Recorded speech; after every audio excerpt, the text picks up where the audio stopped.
Emma Carson stood outside the glass doors of *Bennett Consulting Group, her heart racing as she held her worn clipboard tightly in one hand and her *7-year-old son's hand in the other. It was barely 7 a.m., but the day already felt heavy, like something could go wrong at any moment. "Remember what we talked about, Tyler," Emma said softly, kneeling down so she could look into his eyes. "You need to stay very, very quiet. Go sit in the break room with your books and your tablet. Don't disturb anyone. Can you do that for Mommy?" Tyler nodded seriously. His brown eyes looked far too mature for a *7-year-old child. "I'll be good, Mom. I promise." Emma felt a tightness in her throat. At *28 years old, she had already spent *3 years as a single mother. Ever since her husband walked away, leaving her with a toddler and heavy debt, life had been a constant fight.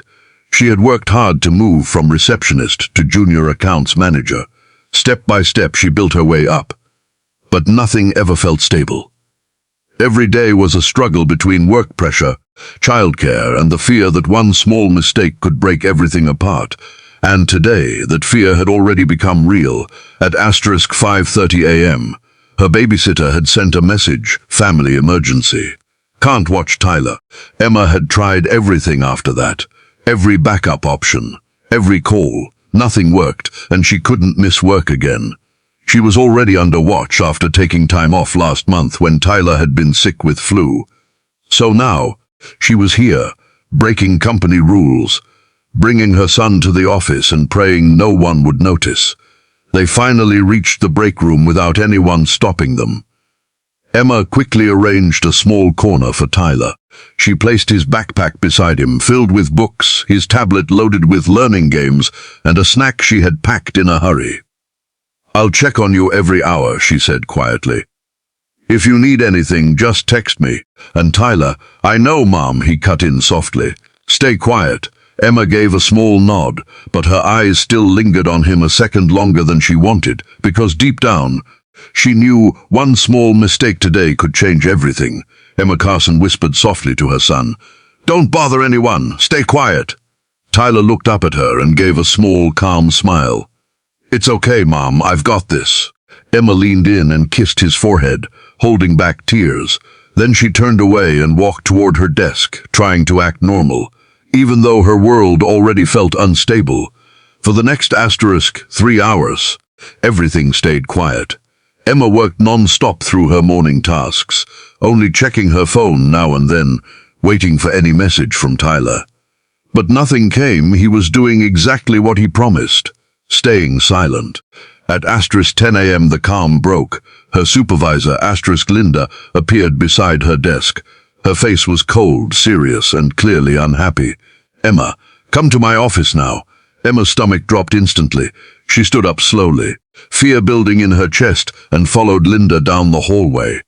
Her mind spun excuses, apologies, anything that could save her job. Once inside the office, Linda shut the door firmly and crossed her arms. "Is there a child in our break room?" Emma's voice shook. "Linda, I can explain. This is a professional workplace, Emma, not a daycare. I know. I'm really sorry. My babysitter had an emergency. I had no other option. He's just sitting quietly. He's not disturbing anyone, I promise." Linda didn't move. "You're right," she said coldly. "It won't happen again." Emma froze. "What do you mean?" Linda's eyes hardened. "Because you're fired. Effective immediately." Emma felt like the floor disappeared under her feet. "This is the final straw. You've been unreliable for months. Absences, leaving early, and now this. We need employees we can depend on." Emma's voice cracked. "Please, I need this job. My son and I will lose our apartment. I'll work extra hours. I'll take less pay. Just don't do this." But Linda didn't change her expression. "The decision is final. HR will handle your paperwork. You have 1 hour to leave." Then she added sharply, "And take your son with you." Emma walked out in silence, her heart shattered. Whispers followed her through the office. Eyes turned away. Everyone knew. Everyone had seen. She started packing her desk slowly, hands shaking, as she placed her few belongings into a small box. Then suddenly, there was noise near the elevators. People started turning their heads. The CEO had arrived. Michael Bennett, the founder of Bennett Consulting Group rarely appeared on the floor. He was known for being brilliant, strict, and distant, someone who lived more in numbers than in people. But today, he was here. Emma didn't care. Not anymore. All she could think about was Tyler, and how she would survive after today. She picked up her box and turned toward the break room. But then, Emma Carson. Her name stopped her cold. She turned. Michael Bennett was standing behind her. Up close, he looked younger than she expected. Sharp features, calm eyes. But there was something different in his expression. Concern. "Yes, Mr. Bennett," Emma said quietly. "I heard you were terminated. Is that correct?" Emma lowered her eyes in shame. "Yes, sir. I was just taking my son and leaving." A pause. Then he asked, "Why were you fired?" Her voice broke slightly. "I brought my son to work. My babysitter had an emergency. I had no other choice. I know it broke policy, but he's been completely quiet. He hasn't disturbed anyone." Michael looked at her for a moment. "Where is he now?" "In the break room." "Show me." Emma hesitated, but nodded. She led him down the hallway. When they opened the door, Tyler was still there, exactly as she left him, sitting quietly on the floor in his blue hoodie, fully focused on a space book, so small, so innocent. Emma's throat tightened again. Michael stood in the doorway for several seconds, just watching the boy. Then, without saying anything, he stepped inside, and slowly, he sat down on the floor beside Tyler. "What are you reading?" he asked gently. Tyler looked up surprised, then showed him the book. "It's about black holes. They can trap light and everything." "I know," Michael said with a soft nod. "I used to read about space too when I was your age." Tyler's eyes widened. "Really? What's your favorite planet?" "Saturn," Michael replied. "I like the rings." A small smile formed on Tyler's face, and something changed in Michael's expression. Something deeper, more human. He looked at Tyler and said quietly, "Can I tell you something?" Tyler nodded. "When I was your age, my mom used to bring me to work sometimes." Emma froze behind them. "She was a single mother," Michael continued. "She worked as a secretary. Sometimes she couldn't afford a babysitter, so I would sit in the break room just like you, trying not to be noticed." Tyler listened carefully. "What happened then?" the boy asked softly. Michael's jaw tightened slightly. "One day, her boss found out, and he fired her immediately. He said children didn't belong in a workplace." A heavy silence filled the room. "I never forgot that moment," Michael said quietly. "I never forgot watching my mom cry, knowing it was because of me, and because someone decided we didn't matter enough to be given a chance." Emma looked up at Michael, and her breath caught. There were tears in his eyes. His voice shook as he spoke, but there was power behind every word. "I built this company," he said slowly, "because I never forgot what it felt like to be that child." He took a step forward. "I promised myself that if I ever had power, I would use it to protect people like me." His gaze locked on Emma. "You're not fired." Emma froze. Michael continued, "In fact, I'm promoting you to senior accounts manager, effective immediately." A pause, and a 20% salary increase. Emma's mind went blank. "I what?" Before she could even process it, Michael's voice turned firm again. "And that's not all." He turned slightly, looking at the small crowd gathered outside the break room. "Today, I'm announcing a new policy at Bennett Consulting Group." Silence filled the hallway. "We are starting an on-site childcare program for employees. Until it's fully ready, any staff member facing a childcare emergency can bring their child to work. A safe, supervised space will be arranged for them." His voice grew stronger.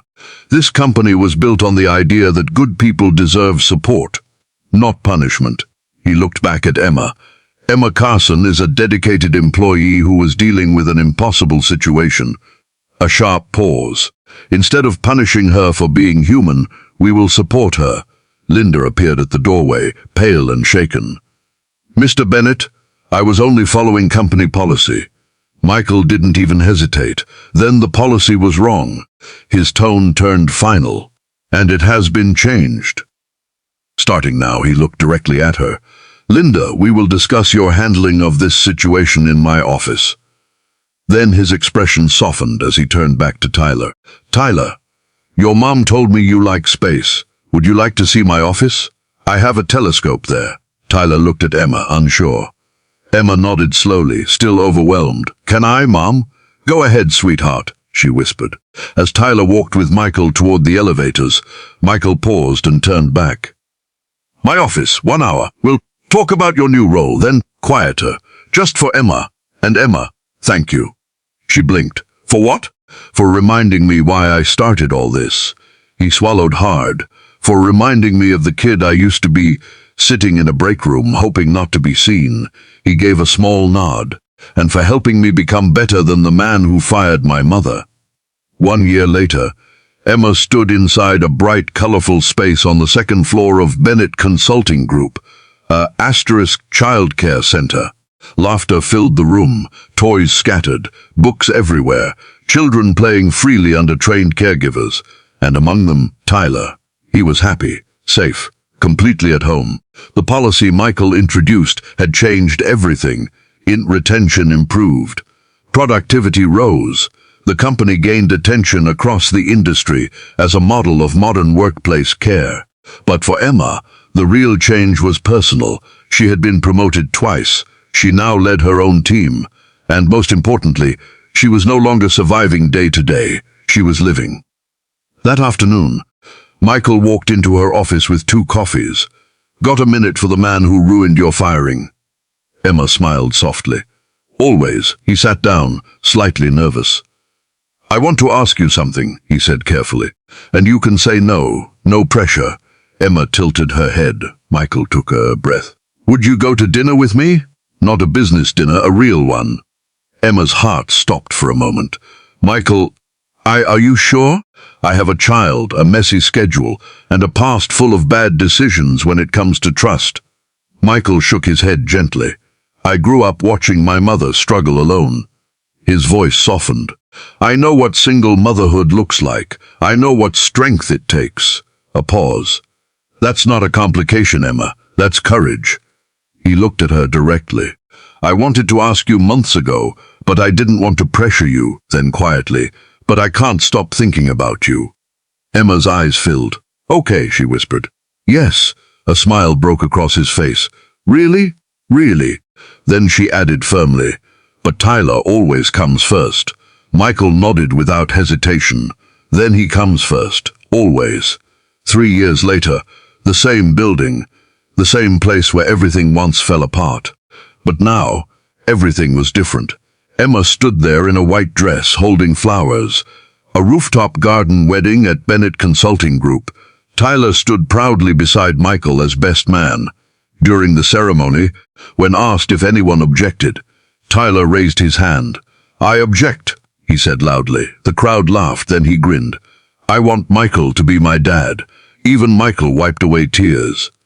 Later, during their dance, Tyler ran in between them. Group hug, and they did, all 3 of them holding each other under the evening sky. At the edge of the party, Emma found Michael alone. What are you thinking about? She asked. Holding his hand, Michael looked out over the city. My mother, he said quietly. She would have been proud of this. A pause. She died when I was in college, worked herself to exhaustion so I could have opportunities. Emma squeezed his hand. You honored her, she said softly. You built something better. Michael turned to her. No, he said. We did. He looked toward Tyler playing nearby. You and him reminded me what matters.